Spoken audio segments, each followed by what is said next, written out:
There are cars that need no flashiness, no giant engines, no overwhelming design, yet they quietly create a turning point in history. The 1952 Lincoln Capri is one of those cars. On the day it appeared, the American press barely paid attention. Cadillac was the star, Oldsmobile Rocket 88 was the symbol of power, and the Capri, people called it a mature, upscale sedan that felt bland. But few knew that this very car, the one so often underestimated, would just a few years later become Ford's secret weapon, saving the Lincoln brand from the brink of being discontinued. And what's even more surprising is this: the Capri's true strength did not lie in its luxurious appearance, but in a place no one expected: its durability, endurance, and its ability to win in some of the most brutal races on the planet. Early in the 1950s, Ford Motor Company fell into a situation that few people today even remember. Lincoln had nearly touched the edge of a death sentence. After the war, the automotive industry was booming, demand for luxury cars was rising sharply, yet Lincoln struggled to find its place. Cadillac dominated with its glamorous Series 62 models. Oldsmobile shocked the market with its powerful Rocket 88 engine, and Chrysler kept customers loyal with nearly unmatched reliability.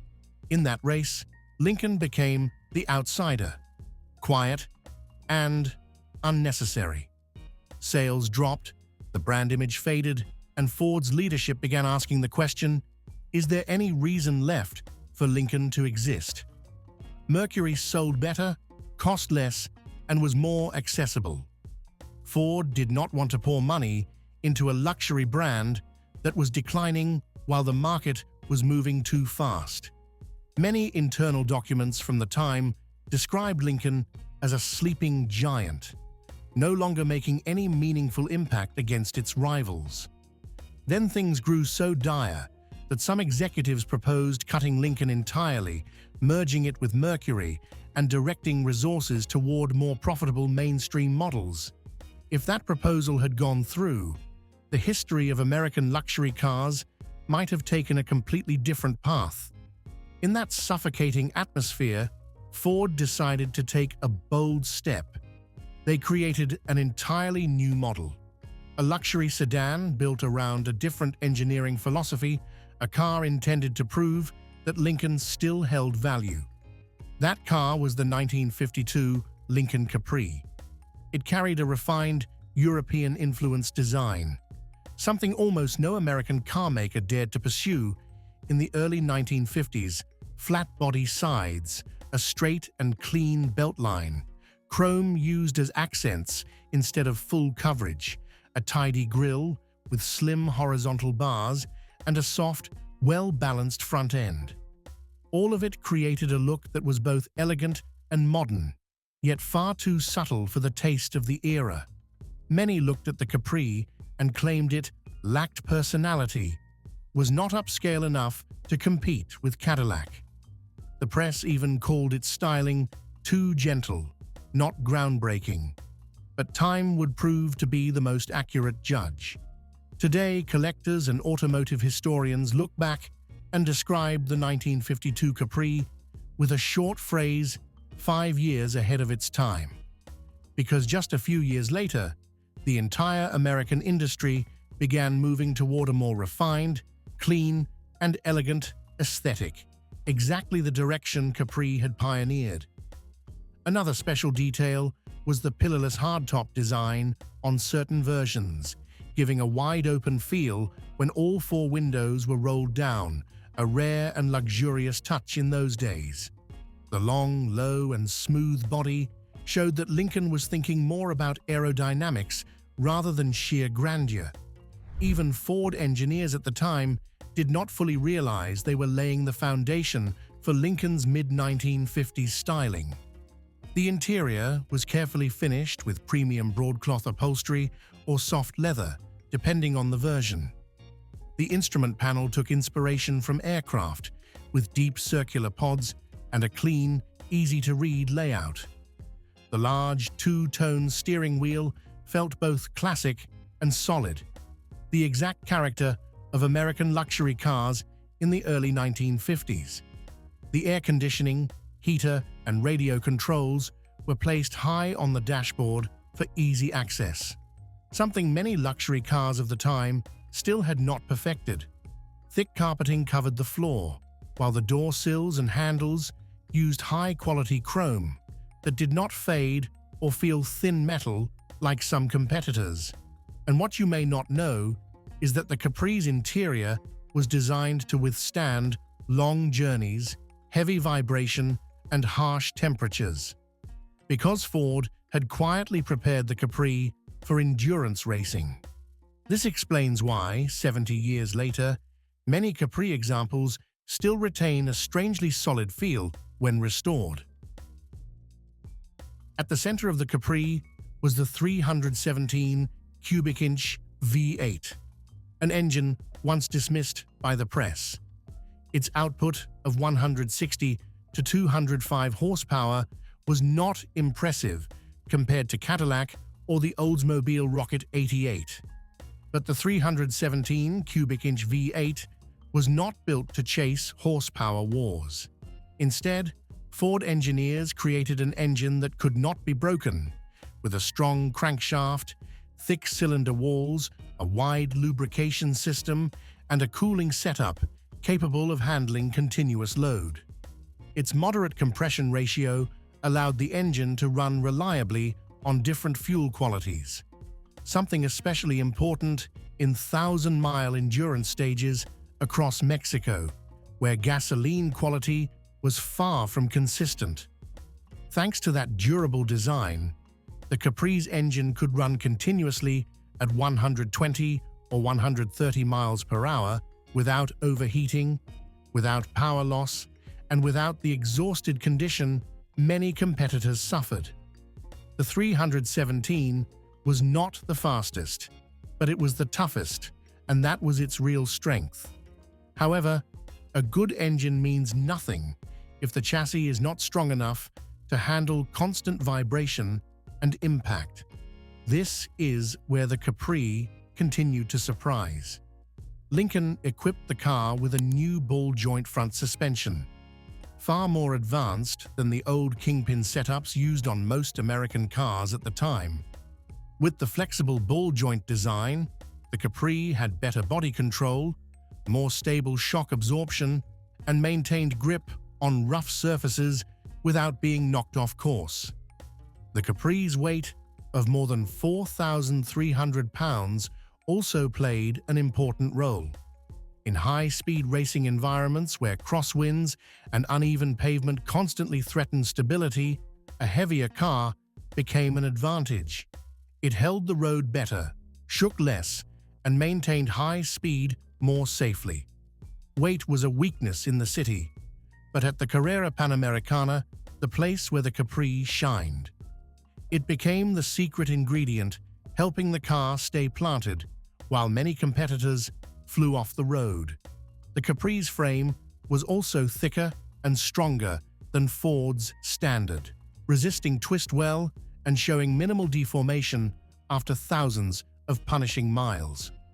Racers later recalled that after finishing the deadly event, the Capri's underbody was almost not bent at all. Clear proof that Ford had built the Capri far stronger than the public realized when combined. An engine that would not overheat, a chassis that exceeded strength expectations, a modern suspension system, and a weight like a fortress. The Capri became a luxury car, capable of surviving at an almost unreasonable level, and that combination made it an unsung legend in the Carrera Panamericana. To understand this better, this was the world's most brutal road race of its time. Thousands of miles long, extremely high speeds, constantly changing weather and pavement that could turn from smooth asphalt to deep potholes in minutes. Many professional drivers called it the death race, where a single mistake could destroy a car or end its run instantly. In that context, few believed a luxury four-door sedan like the Lincoln Capri could even survive, let alone win. Cadillac, Oldsmobile, and even many European sports cars dropped out due to engine failure, overheating, suspension breakage, or loss of control. But the Capri was different. It did not need the highest top speed. It won in a way no one expected, through absolute durability. In 1952, the Capri entered the race as an afterthought, yet it finished the full event and unexpectedly placed high. In 1953 and 1954, the Capri dominated the large sedan class, taking the top 1, 2, 3 positions repeatedly with almost no rival. Other teams began wondering, why could a heavy luxury car run for hours at more than 120 miles per hour without braking? The answer lay in the combination of a durable engine, a fortress-strong chassis, and the ball-joint suspension that absorbed shocks with stability. Many racers recalled that the Capri felt like an armored car that could run fast, capable of charging through every type of terrain without complaint. When the victories at the Carrera Panamericana echoed across the United States, the Capri's influence did not stop at the racetrack.